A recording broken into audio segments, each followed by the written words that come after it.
নমস্কার, শান্তনু হাজরা বলছি। রাজনৈতিক বিশ্লেষণ করতে গিয়ে অনেক কথা মনে পড়ে।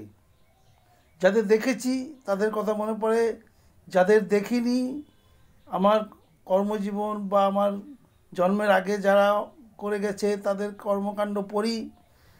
একজনের কথা খুব মনে হয়, কারণ আমার মনে হয় বাংলাদেশে যত মানুষ জন্মায়, বিশেষত পুরুষরা, তারা সবাই তার মতো হতে চায়। কারণ তার যে হিম্যান, তার যে নেতৃত্ব দেওয়ার ক্ষমতা, এবং এগুলো সব আমরা পড়েছি, খবরের কাগজে পড়েছি বা বড়দের কাছে গল্প শুনেছি। তিনি হলেন অসীম চট্টোপাধ্যায় বা অসীম চ্যাটার্জি, আলাইস কাকা। আমরা এখনও দেয়াল সরালে দেখতে পাই, লেখা আছে বড় বড় কারখানার গেটে যে অসীম চ্যাটার্জি কাকা যুগ যুগ জিও, যুগ যুগ জিও।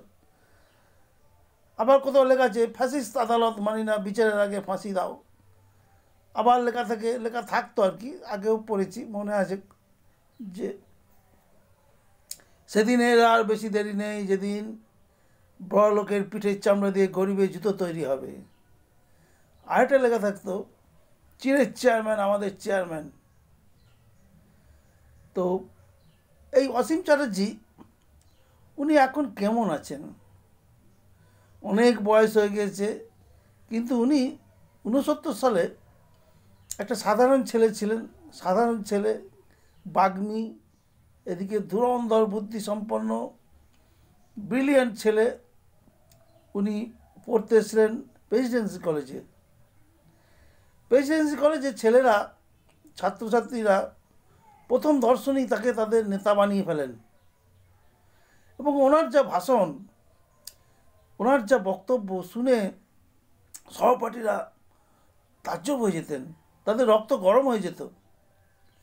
তখনকার দিনে বিখ্যাত বিখ্যাত সমস্ত ছাত্র নেতারা বাংলাদেশে রাজত্ব করছেন। তার মধ্যে বলতেই হয় প্রিয়রঞ্জন দাসমুন্সির কথা, তার মধ্যে বলতেই হয় সুভাষ চক্রবর্তী, শ্যামল চক্রবর্তীর কথা।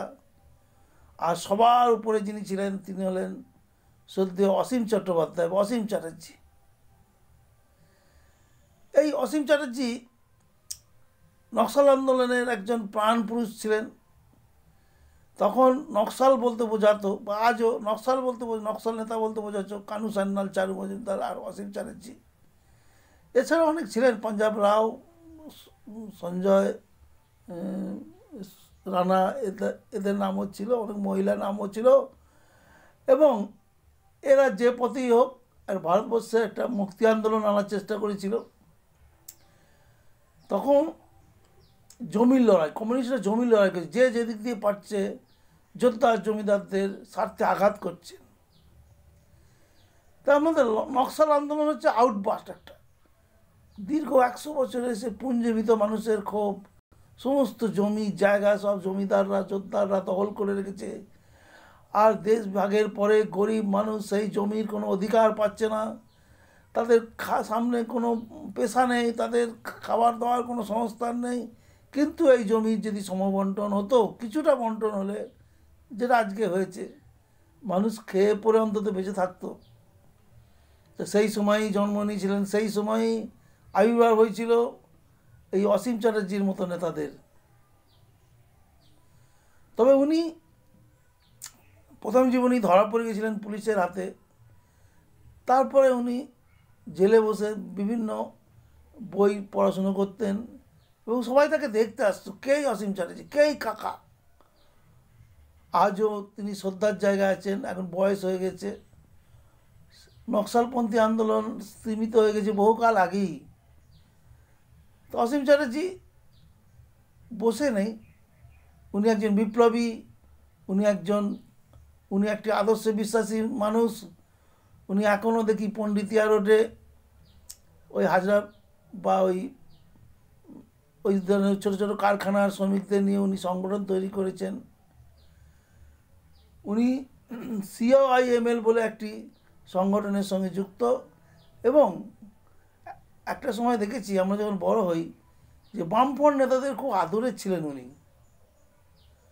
তার প্রত্যেকে ওনাকে শ্রদ্ধা করতেন, আসতেন যেতেন। উনি বিয়ে করলেন বরানগরে, মানে ওই আলমবাজার তাঁতিপাড়ায় এক হেডমিস্ট্রেসের মেয়েকে, এখন বয়সের ভারে খানিকটা নুবজ,